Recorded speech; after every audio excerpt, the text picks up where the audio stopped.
नमस्कार दोस्तों, स्वागत है आप सभी का हमारे YouTube चैनल में। मैं हूं आपका फ्रेंड लकी शर्मा और लेकर आया हूं फ्रेंड्स आज आपके लिए इंटरेस्टिंग सा लेक्चर। फ्रेंड्स तो आज के लेक्चर में हम क्या सीखने वाले हैं? आज के लेक्चर में सीखेंगे फ्रेंड्स हम class 12 NCERT physics chapter number first है हमारा वैद्युत आवेश और क्षेत्र। तो फ्रेंड्स उसका इंपॉर्टेंट टॉपिक है वैद्युत फ्लक्स। दूसरा इंपॉर्टेंट टॉपिक है फ्रेंड्स हमारा कौन सा? गॉस की प्रमेय।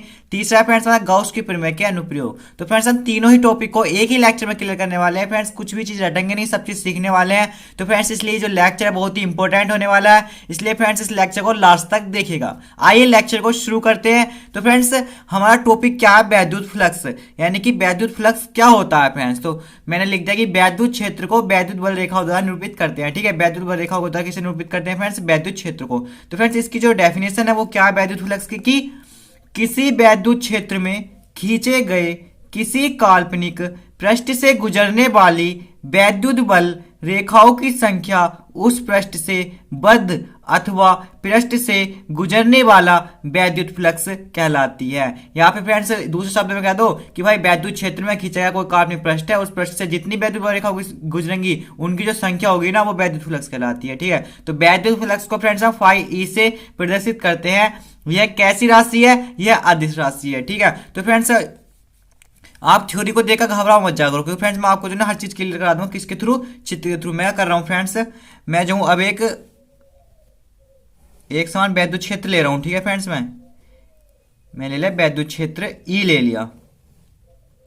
अब क्या करने वाला हूं फ्रेंड्स, मैं इस पे लेने वाला हूं, इस पे जो है फ्रेंड्स मैं अब एक पृष्ठ क्षेत्रफल लेने वाला हूं। ठीक है, मान लो पृष्ठ क्षेत्रफल ये हो गया, इस तरीके से कर लो, कुछ भी कर लो। ये हो गया पृष्ठ क्षेत्रफल। ठीक है फ्रेंड्स, ये क्या है? ए। कोई पृष्ठ क्षेत्र मैंने ए में मान लिया। किसमें?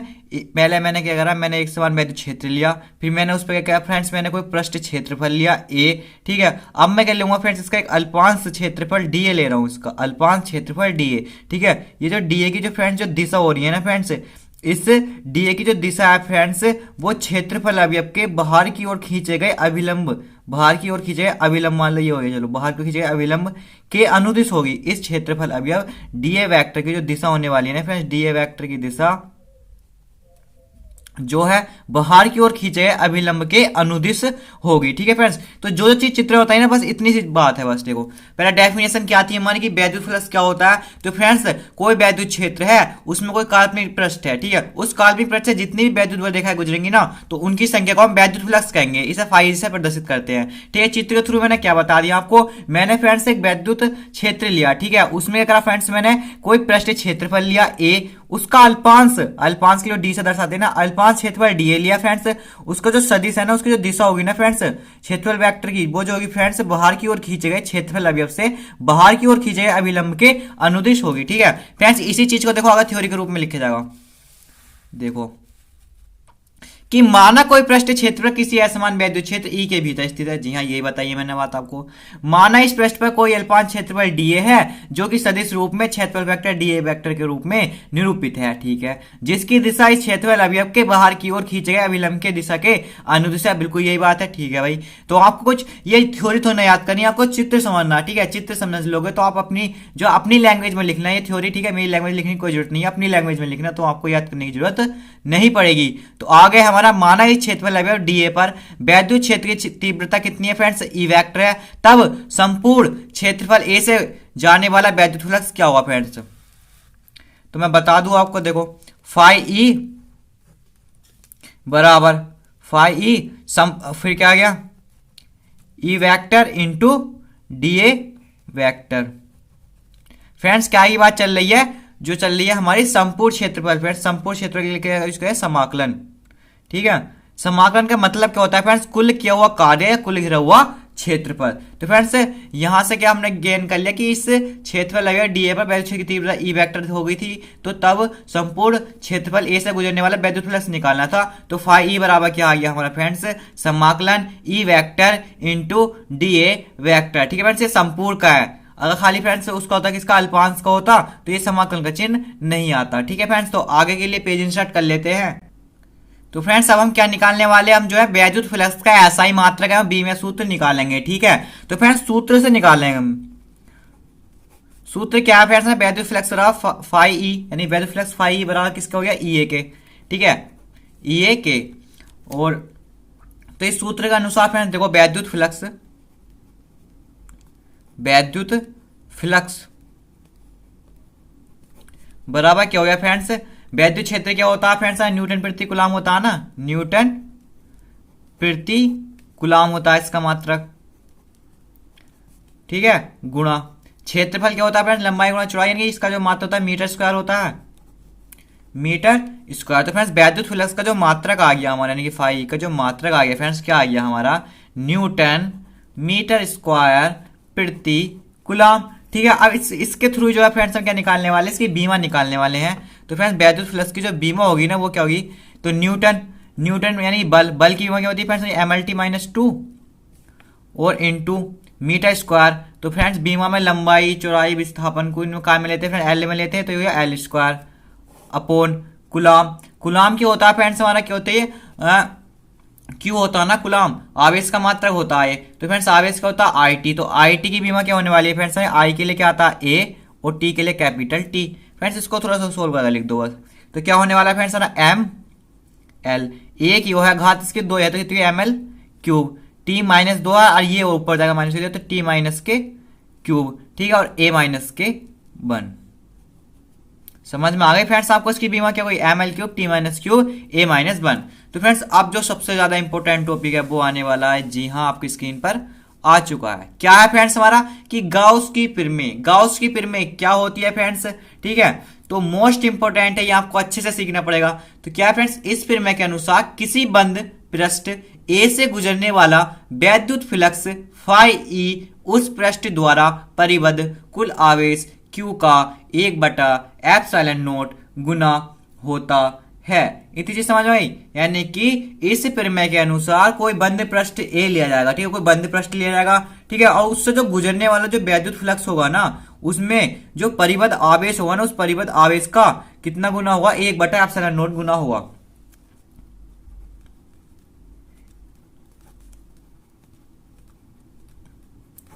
किसी बंद पृष्ठ ए से गुजरने वाला वैद्युत फ्लक्स फाई ई उस पृष्ठ द्वारा परिबद्ध कुल आवेश Q का 1/ε0 गुना होता है, ठीक है। सब चीज दिखा दी मैंने आपको, फाई ई बराबर Q/ε0, ठीक है। ये क्या है, ये हमारी गाउस की प्रमेय है।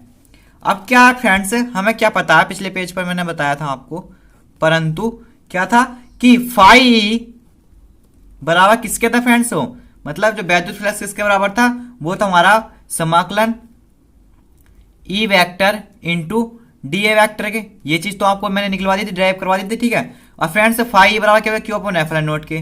तो फ्रेंड्स अगर हम इन दोनों को बराबर मान रखते हैं फाई के, तो क्या आ जाएगा, ई vector into D A vector बराबर किसके, क्यू अपॉन ε0 के। इतनी चीज क्लियर होगी आपको। तो फ्रेंड्स इसका क्या मतलब हो गया, देखो, अतः एप्सिलॉन जहां पर फ्रेंड्स जो एप्सिलॉन नोट है ना, वो निर्वात, ये वाला जो एप्सिलॉन नोट है, ये जो है, ये क्या है फ्रेंड्स, हमारी निर्वात अथवा वायु की वैद्युशीलता है, ठीक है। यह गॉस की प्रमेय का समाकलन रूप है। कैसे, क्योंकि इसमें समाकलन आ रहा है, ठीक है। तो यह गॉस की प्रमेय का क्या है फ्रेंड्स, ये समाकलन रूप है। तो फ्रेंड्स अब क्या करना हमें जो मैंने लिख के दिखा दी ना यहाँ पर कि फाई बराबर क्यू अपॉन एप्सिलॉन नोट, तो ये क्या होती है फ्रेंड्स, गॉस की प्रमेय होती है, ठीक है। लेकिन हम गॉस की प्रमेय की फ्रेंड्स उत्पत्ति कैसे करेंगे, तो फ्रेंड्स इसकी उत्पत्ति को सीखने के लिए फ्रेंड्स पेज इंसर्ट कर लेते हैं।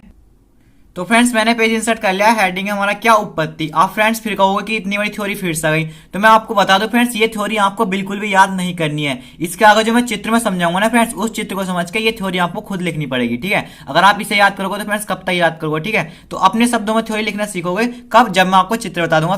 फिलहाल क्या है फ्रेंड्स, फॉर्मेलिटी के लिए पढ़ लेते हैं। क्या कि माना कोई बिंदु आवेश प्लस क्यू किसी बंद पृष्ठ के भीतर किसी बिंदु ओ पर स्थित है। माना पृष्ठ ए पर कोई बिंदु P है जिससे बिंदु O से दूरी R है, जिसकी बिंदु O से दूरी R है। माना पृष्ठ A पर बिंदु P के चारों ओर एक अल्पांश क्षेत्रफल dA है, जिसकी दिशा बिंदु P पर अल्पांश dA के बाहर की ओर खींचे गए अभिलंब के अनुदिश है, ठीक है फ्रेंड्स। तो अब जो है मैं चित्र बता दूं आपको, चित्र बता दूंगा ना मैं एक बार आपको, तो फ्रेंड्स सब चीज क्लियर होगी, ठीक है। मैंने क्या करा फ्रेंड्स, मैंने एक बंद पृष्ठ ले लिया, ठीक है, बंद पृष्ठ ले लिया है मैंने।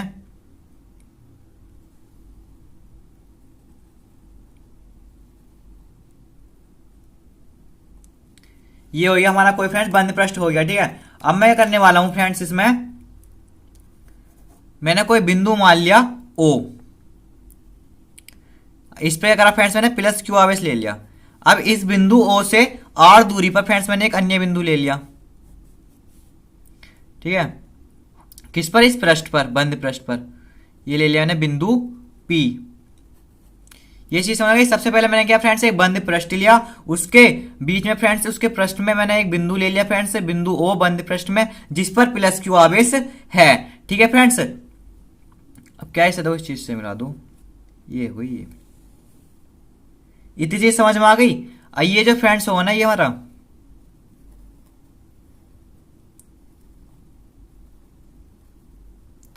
ये समझ आ गया। ये क्या फ्रेंड्स, घन कोण से कहना डी ओमेगा से प्रदर्शित करते हैं। अलग से डेफिनेशन लिखवाऊंगा मैं आपको घन कोण की, ठीक है। तो इस चीज यहाँ पर इस चीज की टेंशन मत लेना बिल्कुल भी। अब क्या फ्रेंड्स, मैंने कौन सा बिंदु पी लिया, और पी के चारों ओर फ्रेंड्स मैं क्या ले रहा हूँ, एक अल्पांश क्षेत्रफल डी ए ले रहा हूँ। यानी बिंदु पी के चारों एक मैंने एक अल्पांश क्षेत्रफल डी ए ले लिया, ठीक है। ये क्या फ्रेंड्स, ये है ई वेक्टर, वैद्युत क्षेत्र की दिशा है, ठीक है फ्रेंड्स। मैं अब क्या हुआ फ्रेंड्स, क्षेत्रफल अभी आपके जो मतलब वो होगा, यानी कि क्षेत्रफल वेक्टर की जो दिशा होगी ना फ्रेंड्स, वो इस बिंदु पर बाहर की ओर खींचे गए वैद्युत क्षेत्र की, बाहर की ओर खींचे गए वैद्युत क्षेत्र के अनुदिश, जो लंब मतलब अभिलंब खींचा गया ना, उस अभिलंब के अनुदिश होगी, ठीक है। सही है, ये हो देखो, ये डी ए वेक्टर हो गया, यानी कि क्षेत्रफल वेक्टर की जो दिशा है वो बिंदु पी पर बाहर की ओर खींचे गए अभिलंब के अनुदिश है, ठीक है। और ये कितना कोण मान लिया फ्रेंड्स, मैंने मान लो थीटा कोण है, ठीक है। थीटा कोण मान लिया मैंने। अब ये चीज बताओ, थीटा कोण क्यों माना हमने, जो अगर फ्रेंड्स हम खाली सदिश दिशा सदिशों के रूप में बात करेंगे तो ई वेक्टर डी वेक्टर ले जाएगा, ठीक है। और फ्रेंड्स हम क्या, फ्रेंड्स समाकलन में लगाना पड़ेगा। जब फ्रेंड्स इसका मान थीटा भी ले लेंगे ना, तो फ्रेंड्स ये सदिश हट जाएंगे। कैसा ही बताऊंगा थोड़ी देर में तुम आपको, जब इसका प्रूव करवाऊंगा। तो अब मैं पहले से दुआ समझ लो चित्रों, क्या क्या ले लिया ना। सबसे पहले मैंने क्या लिया फ्रेंड्स, एक बंद पृष्ठ लिया, ठीक है। उस बंद पृष्ठ पहले मैंने सबसे पहले के लिए एक बंद पृष्ठ लिया, ठीक है। फिर बंद पृष्ठ कौन सा था फ्रेंड्स, हमने ए लिया था। बंद पृष्ठ क्या है हमारा, ए है।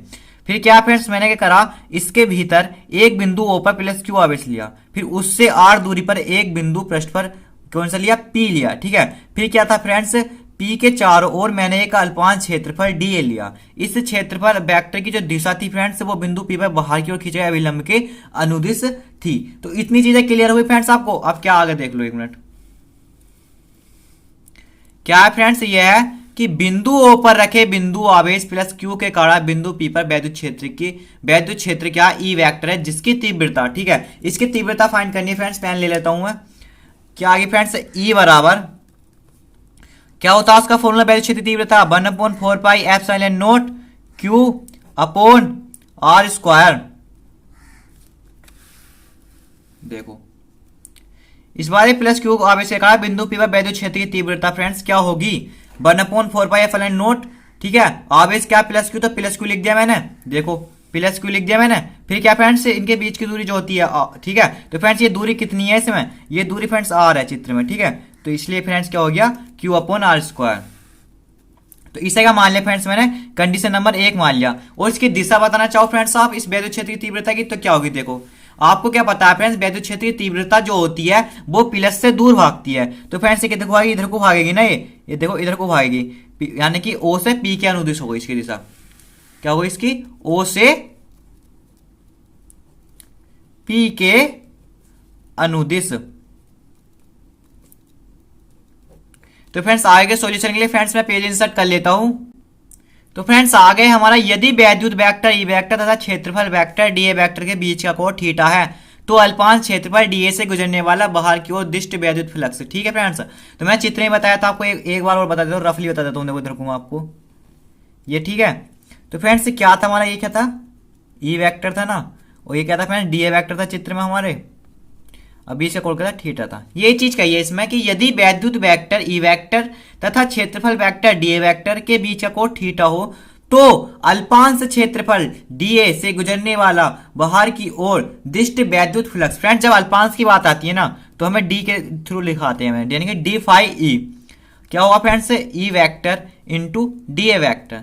सदिश के रूप में बात चल रही है ना फ्रेंड्स, इसलिए हमने क्या थीटा का मान नहीं लिया। अब क्या लेने वाले, देखो डी फाई ई, तो क्या होता है फ्रेंड्स, देखो E D A cos theta.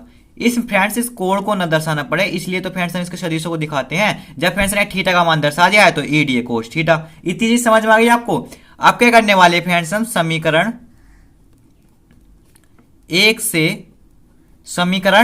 से ई का मान, समीकरण ए से ई का मान रखने पर, तो समीकरण एक में वैद्युत क्षेत्र की तीव्रता क्या आ गई थी फ्रेंड्स, वो यहां पर रख देंगे हम। तो क्या है डी फाई ई बराबर, अभी फ्रेंड्स खाली अल्पांश क्षेत्रफल के लिए बात चल रही है, ठीक है। तो क्या थी हमारी वो, ई का मान क्या था 1/4πε0 क्यू अपॉन आर स्क्वायर था, और एक क्या डी ए कोज थीटा। इतनी चीज क्लियर हो गई फ्रेंड्स आपको। आगे करते हैं इसका सॉल्यूशन। डी फाई ई बराबर क्या है हमारा फ्रेंड्स, क्यू अपॉन 4πε0 तो मैंने कर लिया एक जगह, और ये क्या होगा friend D A cos theta upon R square. परंतु फ्रेंड्स हमें क्या पता है, एक चीज पता है देखो, परंतु D A cos theta upon R square किसके बराबर होता है फ्रेंड्स, हमारा बराबर होता है डी ओमेगा के, यानी कि घन कोण के, ठीक है फ्रेंड्स। इसकी डेफिनेशन अलग से समझाऊंगा, एक्स्ट्रा क्वेश्चन में समझाऊंगा, इसकी आप टेंशन बिल्कुल मत लोगे क्यों होता है इतना बराबर, ठीक है। तो आगे क्या आ गया हमारा डी फाई ई बराबर क्यू अपॉन 4πε0 और D A cos theta upon R square का मान क्या लिख दिया हमने, डी ओमेगा। फ्रेंड्स ये किसकी बात चल रही थी, अल्पांश की बात चल रही थी, ठीक है। अगर फ्रेंड्स मैं बात करूं कुल वैद्युत फ्लक्स के लिए, कुल वैद्युत फ्लक्स के लिए, तो क्या होने वाला है फ्रेंड्स, समाकलन लगाते देते हैं कुल के लिए। समाकलन का मतलब ही क्या होता है, कुल घिरा हुआ क्षेत्रफल या कुल घिरा हुआ कार्य है, तो कुल घिरा हुआ क्षेत्रफल के लिए फ्रेंड्स क्या करेंगे, समाकलन लगा देंगे बराबर, यानी कुल वैद्युत फ्लक्स, तो समाकलन Q अपॉन 4πε0 डी ओमेगा, ठीक है फ्रेंड्स। अब क्या करने वाले हैं हम देखो, तो समाकलन डी फाई ई का मतलब है कुल वैद्युत फ्लक्स, तो कुल वैद्युत फ्लक्स को फाई तो लिख सकते हो ना, फाई ई बराबर ये क्या आ जाएगा Q अपॉन 4πε0, ये क्या बाहर आ गया, ठीक है, तो डी ओमेगा। फ्रेंड्स ये बाहर क्यों आ गया, ये समाकलन है फ्रेंड्स आपका, ठीक है। ये जिन बच्चों ने मैथ पढ़ रखा उन्हें अच्छे से समझ में आ गया हो, ठीक है, जिनके पास मैथ है। अब क्या करने वाले फ्रेंड्स, जिनके पास मैथ नहीं वो इतना समझ लो कि जो डी के साइड वाले होता है ना, डी वाले को रोक लेते हैं और बाकी सबको बाहर भेज देते हैं। अब क्या हुआ फ्रेंड्स, हमें परंतु हमें क्या पता रहता है फ्रेंड्स, डी ओमेगा, यानी कि हमें क्या पता है, समाकलन डी ओमेगा का मान कितना हुआ फ्रेंड्स, हमारा हुआ 4π, ये चीज आप याद कर लो, समाकलन डी ओमेगा बराबर 4π। तो फ्रेंड्स बस इसका मान लगा देंगे हम, Q अपॉन 4πε0 समाकलन डी ओमेगा का मान कितना, 4π, ठीक है, बराबर। वैसे ये चीज भी जो है ना, समाकलन डी ओमेगा बराबर 4π, ये भी क्लियर हो जाएगी डेफिनेशन में इसकी, ठीक है। तो अब क्या 4π से 4π काट दो, तो क्या हो जाएगा हमारा फाई ई बराबर Q अपॉन ε0।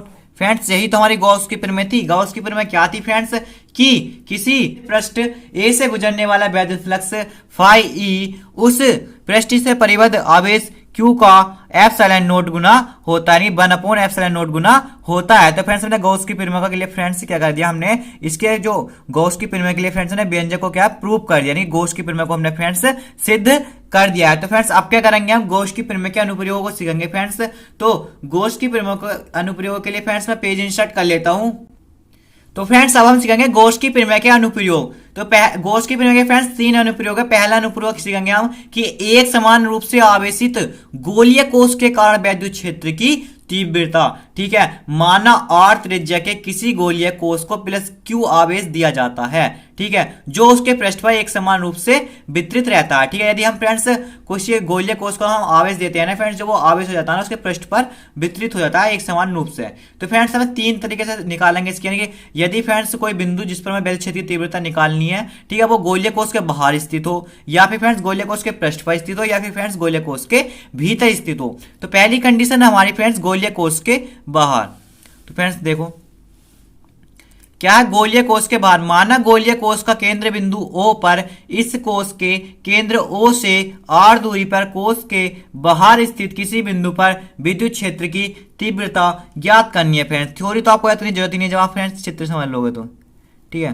मैंने कमा लिया फ्रेंड्स, ये क्या हो गया, गोलीय कोष हो गया, ठीक है। इसका मध्य बिंदु की यानी केंद्र जो है ओ हो गया, ठीक है। और इसकी जो वो मान ली त्रिज्या की होगी कैपिटल आर मान ली।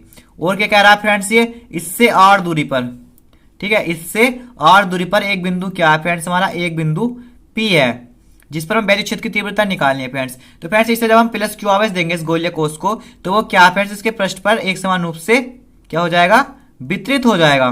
तो दिखा देता हूं मैं, plus plus plus plus plus plus plus plus, ठीक है फ्रेंड्स। तो यहां से लेकर यहां तक की दूरी कितनी है, पेन चेंज कर लेता हूं मैं, अच्छे से समझ में आ जाए आपके लिए। यहां से लेकर यहां तक की दूरी फ्रेंड्स कितनी है, मैंने स्मॉल आर मान ली कि केंद्र ओ से आर दूरी पर बिंदु पी पर वैद्युत क्षेत्र की तीव्रता निकालनी है ना। अब क्या करने वाला हूं फ्रेंड्स, मैं इस बिंदु को जो है ना फ्रेंड्स, इस बिंदु के लिए फ्रेंड्स मैं इस गोलीय कोष का एक सेकेंडरी वृत्त खींचूंगा। देखो आपको दिखा दूं मैं,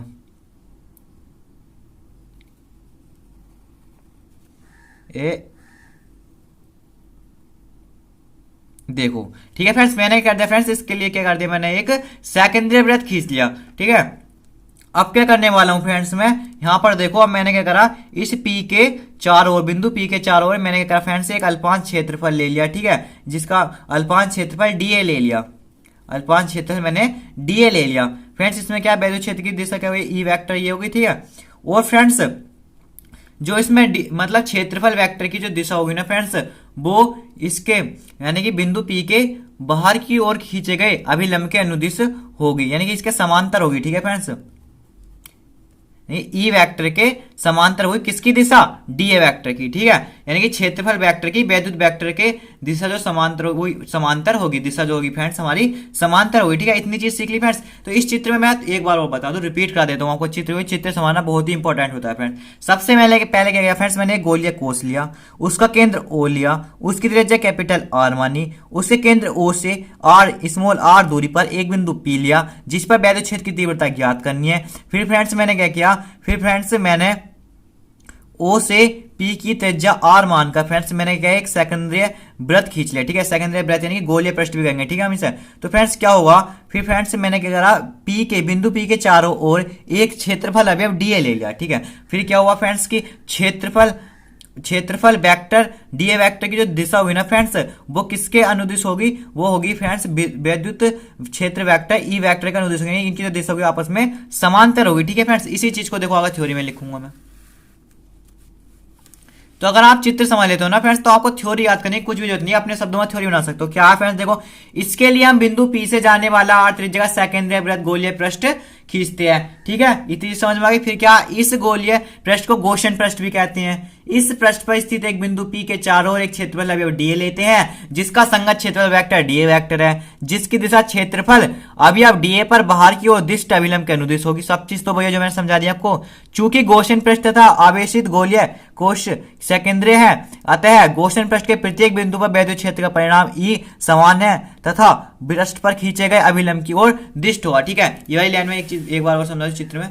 इसका मतलब क्या था फ्रेंड्स, इसमें क्या कहा है, चूंकि गोशन पृष्ठ तथा आवेशित गोलीय पृष्ठ और गोशन पृष्ठ जो है ना फ्रेंड्स क्या है, सेकेंडरी है, अतः गोशन पृष्ठ के प्रत्येक बिंदु पर वैद्युत क्षेत्र का परिमाण फ्रेंड्स यहां से यहां तक की दूरी कितनी आर है। अगर फ्रेंड्स आप यहां से लेकर यहां तक की दूरी लोगे तो यहां पर भी आर है, यहां पर बिंदु पी होगा। यहां से लेकर यहां तक की दूरी लोगे फ्रेंड्स, ये भी स्मॉल आर है, ठीक है, यहां पर बिंदु पी मान लो। तो फ्रेंड्स इसके प्रत्येक बिंदु पर क्या हुआ फ्रेंड्स, वैद्युत क्षेत्र का परिणाम जो है फ्रेंड्स क्या होगा, बराबर होगा, ठीक है, तथा पृष्ठ पर खींचे गए अभिलंब की ओर दिष्ट होगा, ठीक है फ्रेंड्स। तो आगे को समझने के लिए फ्रेंड्स पहले मैं पेज इंसर्ट कर लेता हूं। तो फ्रेंड्स आगे हमारा बिंदु पी पर वैद्युत क्षेत्रफल वेक्टर ई वेक्टर है, जो क्षेत्रफल वेक्टर डीए वेक्टर के समांतर बाहर की ओर दिष्ट है, अर्थात फ्रेंड्स इनके बीच का कोण क्या हुआ फ्रेंड्स, शून्य हुआ। यह था शून्य वाली क्या चीज बताइए, एक बार और बता दूं आपको। इसमें क्या था फ्रेंड्स, ये क्या था, ई वेक्टर था ना, इधर की साइड में ई वेक्टर था ये, और इसी के अनुदिश क्या था फ्रेंड्स, हमारा डीए वेक्टर था। यानी कि दोनों की दिशा एक दूसरे के समांतर थी। जब फ्रेंड्स समांतर होते हैं ना, तो फ्रेंड्स थीटा का जो मान होता है वो शून्य होता है। तो फ्रेंड्स यहाँ पर जो होगा डी फाई ई यानी कि अल्पांश क्षेत्रफल के लिए ले रहे हैं फ्रेंड्स, तो हमारा क्या होगा, अल्पांश वैद्युत फ्लक्स होगा ये हमारा। तो क्या क्या होगा, ई वेक्टर इंटू डीए वेक्टर। संपूर्ण के लिए लेते हैं, संपूर्ण पृष्ठ के लिए तो फ्रेंड्स यहाँ पर समाकलन आता ना।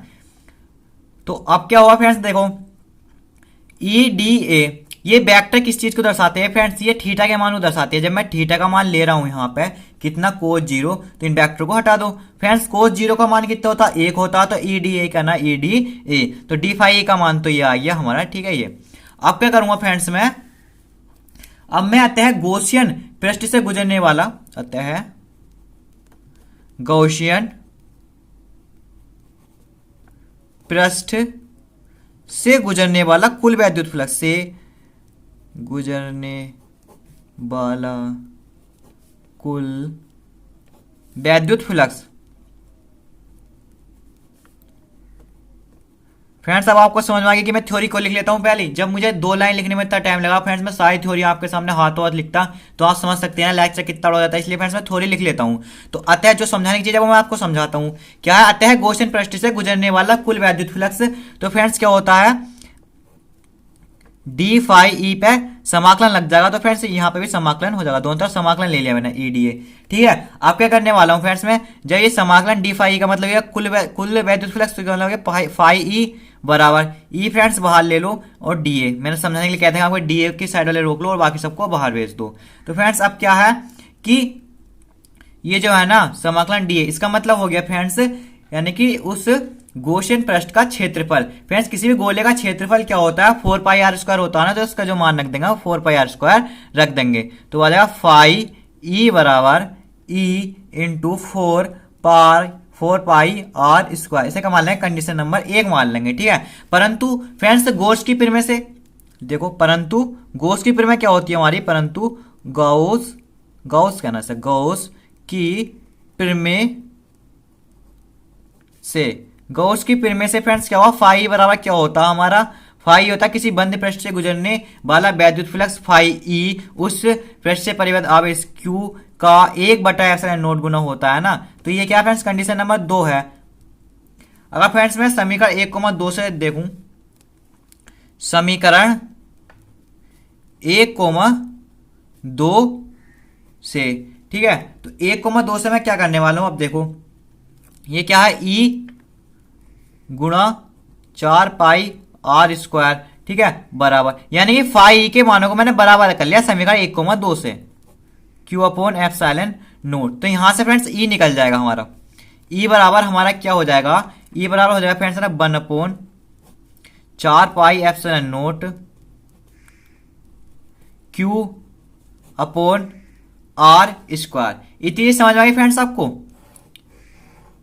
किसी आवेशित गोलीय पृष्ठ से स्थित बाहर, अगर फ्रेंड्स किसी आवेशित गोलीय पृष्ठ के बाहर स्थित किसी बिंदु पर वैद्युत क्षेत्र की तीव्रता क्या गई हमारी, ई बराबर 1/4 pi epsilon nought Q upon R square, ठीक है। वैद्युत क्षेत्र की तीव्रता का मात्रा क्या था, न्यूटन प्रति कूलम, ठीक है फ्रेंड्स। ये किस चीज को डिफाइन कर रहा है, इसे समझने के लिए पहले फ्रेंड्स मैं पेज इंसर्ट कर लेता हूं।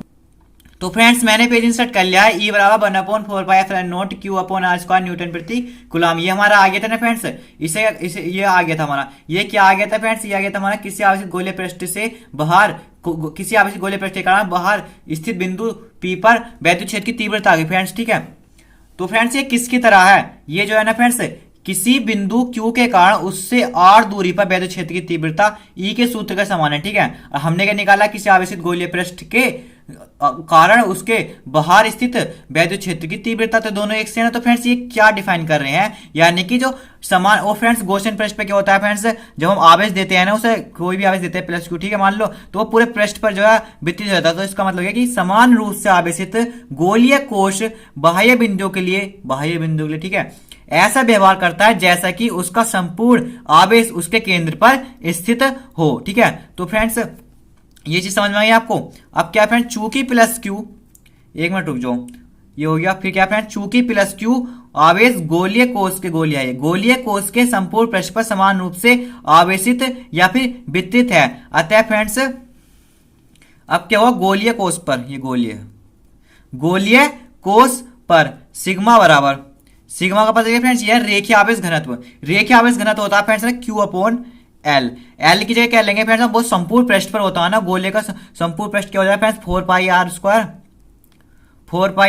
स्क्वायर। तो यहां से फ्रेंड्स हम क्या कह सकते हैं, क्यू बराबर सिग्मा गुणा 4 पाई आर स्क्वायर, सिग्मा गुणा 4 पाई आर स्क्वायर, ठीक है। अब फ्रेंड्स हम कौन से गोले के लिए बात कर रहे हैं, ये फ्रेंड्स हम किसके लिए कर रहे हैं, गोलीय पृष्ठ जो लिया था हमने, ठीक है, शुरू में गोलीय पृष्ठ के लिए बात कर रहे हैं, ठीक है। और इसलिए जो है कैपिटल आर लिया जाएगा क्योंकि उसकी जो त्रिज्या थी ना फ्रेंड्स वो क्या थी, कैपिटल आर थी। अब देखो अब क्या करने वाला हूं फ्रेंड्स में, देखो अतः आवेशित गोलीय कोष में आर दूरी पर स्थित बिंदु पर वैद्युत क्षेत्र की तीव्रता क्या होगी फ्रेंड्स, तो ई बराबर 1/4 एप्सिलॉन नोट, ठीक है। क्यू की जगह क्या रखने वाले, क्यू अपॉन आर स्क्वायर है ना, एक मान लिख ही 2 बार, क्यू अपॉन आर स्क्वायर आ गया था ना। तो फ्रेंड्स क्या होगी, वैद्युत क्षेत्र की तीव्रता क्या होगी, क्यू की जगह मैं रख दूंगा 1/4 एप्सिलॉन नोट, क्यू की जगह रखने वाला हूं फ्रेंड्स में, देखो क्या ऊपर sigma into 4 pi R square, sigma into 4 pi R square बटे आर स्क्वायर, ठीक है, बटे आर स्क्वायर। ये वाला आर स्क्वायर किसका फ्रेंड्स, सेकेंडरी वृत्त की त्रिज्या थी ना, इसलिए छोटा आर है। और ये क्या थी फ्रेंड्स, जो हमने गोलीय पृष्ठ लिया था एक समान रूप से उसकी त्रिज्या कैपिटल आर थी, ठीक है। इन दोनों में अंतर समझ आएगा, आर में और छोटे आर में। तो फ्रेंड्स 4 पाई से जो है 4 पाई कट जाएगा। तो फ्रेंड्स हमारा क्या आ रहा है, ई बराबर कितना है, sigma upon epsilon nought R square upon R square. मैंने फ्रेंड्स कंडीशन नंबर 3 मान लिया, ठीक है। इस कंडीशन नंबर 3 का यूज हम कैसे करेंगे फ्रेंड्स, तो इसके लिए पहले हम पेज इंसर्ट कर लेते हैं। तो फ्रेंड्स कंडीशन नंबर 3 क्या थी भाई, ई बराबर मैंने ऊपर लिख दिया वो sigma upon epsilon nought R square upon R square, ठीक है। तो फ्रेंड्स पहले देखो सिग्मा क्या है, इसमें रेखीय आवेश घनत्व है, ठीक है। एप्सिलॉन नोट क्या है, निर्वात अथवा वायु की वैद्युतशीलता, और कैपिटल आर क्या है फ्रेंड्स, एक समान रूप से आवेशित गोले की त्रिज्या, और आर स्क्वायर क्या है फ्रेंड्स, सेकेंडरी वृत्त की त्रिज्या, सेकेंडरी वृत्त खींचा जो था मैंने, ठीक है। तो फ्रेंड्स क्या है, अब हम दूसरी कंडीशन क्या करेंगे, हम क्या करेंगे गोलीय कोष के पृष्ठ पर, गोलीय कोष के बाहर हमने वैद्युत क्षेत्र की तीव्रता निकाल दी है, ठीक है। ई बराबर क्या आई थी, 1/4 pi epsilon nought Q upon R square. अब क्या करेंगे हम फ्रेंड्स, गोलीय कोष के पृष्ठ पर, ठीक है। तो यदि बिंदु P गोलीय पृष्ठ पर स्थित है तो इस स्थिति में गोशन पृष्ठ की त्रिज्या r बराबर r होगी, नहीं होगी फ्रेंड्स, ठीक है। क्या था हमारा, एक समान रूप से आवेशित, तो ये था, इसकी त्रिज्या कितनी, कैपिटल R। और सेकंड क्या था फ्रेंड्स हमारा, वो यहां पर था, इसकी कितनी थी, ये हुई R। जब फ्रेंड्स ये बिंदु P यहां से हटकर यहां ले रहे हैं, पृष्ठ पर ले रहे हैं, तो फ्रेंड्स ये जो R होगी यानी कि ये R ये होगी, तो ये दोनों बराबर ही तो होंगी ना, ठीक है। तो R इक्वल टू R, ये इस तरीके से लिख लिया, ठीक है। तो अब क्या करने वाले फ्रेंड्स हम, कि गोलीय कोष के पृष्ठ पर जो होगी फ्रेंड्स हमारी क्या होगी, यदि बिंदु P गोलीय पृष्ठ पर स्थित है तो इस स्थिति में गोशन पृष्ठ की त्रिज्या R बराबर R होगी, अतः समीकरण नंबर 3 से तो क्या हो जाएगा, E बराबर क्या हो जाएगा हमारा, sigma upon epsilon nought R square किसके बराबर होगा फ्रेंड्स, ये छोटा वाला R जो होगा बड़े वाले R के बराबर हो जाएगा, तो आर स्क्वायर से कट जाएगा। तो आगे फ्रेंड्स हमारा ई बराबर सिग्मा अपोन एप्सिलॉन नोट, यानी कि आवेशित गोलीय पृष्ठ के द्वारा गोलीय कोष के पृष्ठ पर जो वैद्युत क्षेत्र की तीव्रता होगी वो हमारी होगी ई बराबर sigma upon epsilon note. Friends इसका जो मात्रा होता है न्यूटन प्रति कूलम होता है, तो आपको पता ही होगा, ठीक है। तो अब क्या याद करने वाले फ्रेंड्स, तीसरी कंडीशन यानी कि गोलीय कोष के भीतर। तो माना फ्रेंड्स गोलीय कोष के भीतर उसके केंद्र से r दूरी पर कोई बिंदु P है, बिंदु O को केंद्र मानकर बिंदु P से जाने वाला एक गोशन पृष्ठ खींचते हैं। स्पष्ट है कि गोशन पृष्ठ पूर्णतः गोलीय कोष के भीतर उपस्थित हो जाएगा, जबकि फ्रेंड्स उसका आवेश कहां, उसके पृष्ठ पर है ना, तो अतः गोशन पृष्ठ के भीतर उपस्थित आवेश की मात्रा शून्य होगी फ्रेंड्स। जब आवेश की मात्रा शून्य होगी तो फ्रेंड्स वैद्युत क्षेत्र भी शून्य होगा, तो फ्रेंड्स शून्य गुणा किसी करूं तो बराबर 0, यानी कि फ्रेंड्स आवेशित गोलीय पृष्ठ के कारण गोलीय कोष के भीतर जो वैद्युत क्षेत्र की जो तीव्रता होगी फ्रेंड्स वो कितनी होगी फ्रेंड्स, वो हमारी हो जाएगी 0। इतनी चीज समझ में आ गई आपको। अब क्या फ्रेंड्स हमने क्या क्या सीख लिया, आज हमने सीखा फ्रेंड्स हमने वैद्युत फ्लक्स क्या होता है, ठीक है। इसके बाद हमने सीखा फ्रेंड्स हमने गोश की प्रमेय क्या होती है, और फ्रेंड्स हमने फिर गोश की प्रमेय के अनुप्रयोग में अनुप्रयोग में फ्रेंड्स फर्स्ट अनुप्रयोग पढ़ लिया, ठीक है। बाकी के 2 अनुप्रयोग और बचे हैं फ्रेंड्स, इसे जो है मैं आपको नेक्स्ट लेक्चर में कंप्लीट करा दूंगा। और यदि आपको समझ में आया हो तो फ्रेंड्स चैनल को सब्सक्राइब कर ले, और नहीं समझ में आया तो कोई बात नहीं फ्रेंड्स, चैनल को सब्सक्राइब मत कीजिएगा, लेकिन फ्रेंड्स शेयर लाइक और कमेंट अवश्य करें। Thank you friends.